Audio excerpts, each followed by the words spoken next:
This week, as I mentioned, we are returning to the Presevo Valley in southern Serbia, where recently published research has shone a light on a serious situation for ethnic Albanians which live in the region. Dr. Flora Farati Saschemeier is a lecturer at the University of Göttingen in Germany, where she teaches about political construction of Europe. Her research focuses on inter-ethnic reconciliation processes, peace building in post-war societies, religious othering, and minority rights. Her most recent scientific publication for Max Planck Institute is entitled Serbia's Pacification Policy Towards the Albanian Minority, How Southern Serbia is Being Turned Ethnically Serbian. It has received wide attention in the international media. Now, in a nutshell, her research found that more than 6,000 ethnic Albanians in the Presevo Valley region of southern Serbia have been illegally and systemically removed from the SIDRU registry by the authorities in what the Helsinki Committee referred to as administrative ethnic cleansing. I'm joined online today by Flora. So my first question is, when you first decided to conduct this body of research, you must have had an idea in your mind of what you might find. You know, you may have had some certain expectations. How does that compare to what you found by the end of conducting the research? So think back, you know, what did you expect at the beginning, and how does that compare to what you found? In the preliminary stage, I would say I let the field speak to me. I just simply got there. I began to talk to civil society groups, to political representatives, to random citizens of all backgrounds. And the more I spoke to them, the more then I went back to read the laws of Republic of Serbia that regulate such issues like residence. And slowly I began to collect data. I think when I wrote that article, which we published back then in Albania in May 2020, more or less the findings confirmed everything we did. We were not sure who would be the biggest group that is affected from it. Of course, you know, you need to gather the data, you need to sit down to systematically read them.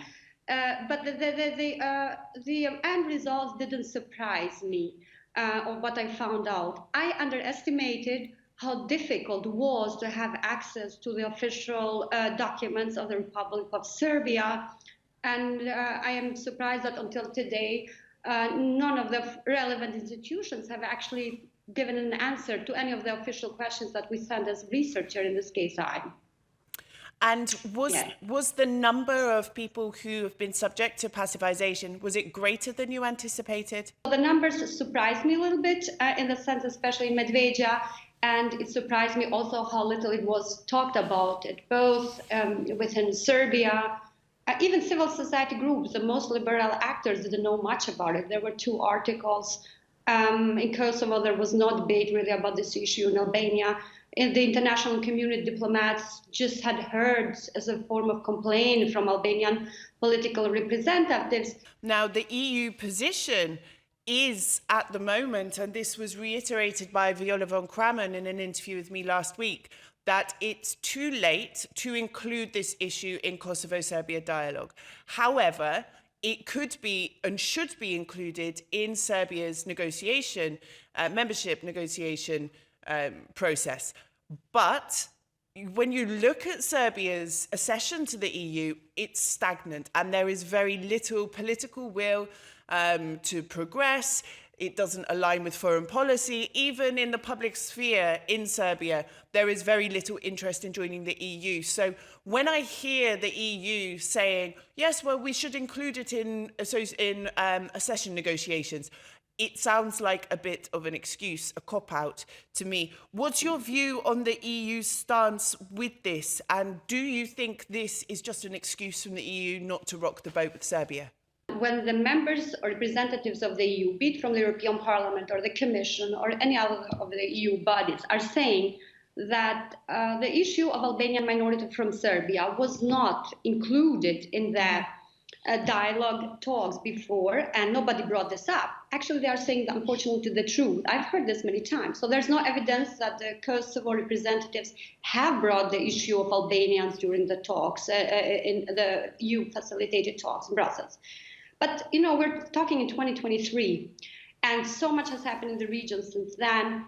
And what we know for now is that there is an ethnic cleansing campaign taking place through administrative means in the Presevo Valley. We've been warning about this since 2020. Both civil society group, both camps, the civil society groups from the region, we academics have been providing this data, and so there's much more general knowledge today. So knowing what we know and understanding what this means for the daily life of Albanians. There people are taking their own lives, and we have such cases where people with chronically ill disease on wheelchairs are being left without health insurance because in some cases the Serbian authorities, especially the Ministry of Interior, under Vulin, who is under the section, has targeted only these cases to pacifize them, to leave them state ID, so they cannot even go abroad to have, to be treated. We have a humanitarian problem here.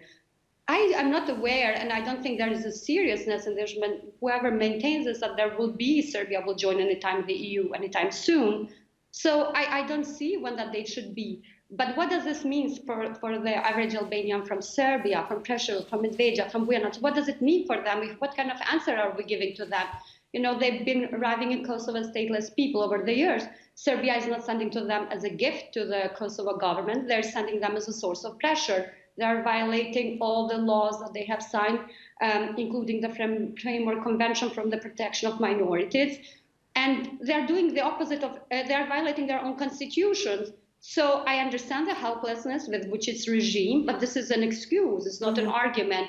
And of course, there is a room to include the question of Albanian minority. It would be wise to do so, because this problem is here to stay for all. Why do you think the EU are not so keen to really push Serbia on this and other issues? This is something we're seeing a lot. Well, they are not keen to address the issue of the Albanian minority in Serbia. And for the same reasons that they are not willing to address the issue of the destructiveness of Vučić regime and its consequences of its policies and actions that has for the entire region. So this is part of this puzzle and part of helplessness, if you will. I want to acknowledge and thank especially members of the European Parliament, especially like MEPs like Viola von Kramon and many others who have pushed for that resolution 2021, which is important because it says to Serbia, now it's part of the manual report, it says we recognize what you're doing and what's happening. And whenever Serbia, if they decide to ever join the bloc, they will have to address this issue, of course. We have much more data about this issue, including official documents from the Republic of Serbia. The voters list, we can tell by name, by number, by voting polls, which people they have removed and how this affect them. So we are in a good position to negotiate with this issue. The question is only when, So if this is taken under 10 years, there will be no really Albanians to speak about in Presevo Valley. And so there is a degree of helplessness, but we, at the same time, I am encouraged because we have so much data. And so the attention, diplomatic efforts should be, directed at different levels. As I said, European Court of Human Rights would be a good address right now, and the Albanian political representatives from the Valley need to start some legal processes against the state of Serbia for this issue. Have they, to date, collectively or individually, taken any steps to regain their rights through legal means? I have not seen proactive discussions on this as a time. I'm not sure. I think that it could be that the political costs are too high. We know what kind of state Serbia is. It probably would find a way to, bring them to raise cases against them. I'm not quite sure. I cannot answer this question, but I can say as an observer, as an academic expert of the region, that there has not been a political willingness to take this issue seriously, unfortunately. Flora, this is a very complex issue. It's a human rights issue. It's a rule of law issue. It's a political issue. It's very, very complex. But thank you for the immense amount of work you've done to bring this to the fore. And I hope that we will start to see a bit more political will from Brussels and the region in finding a resolution to this.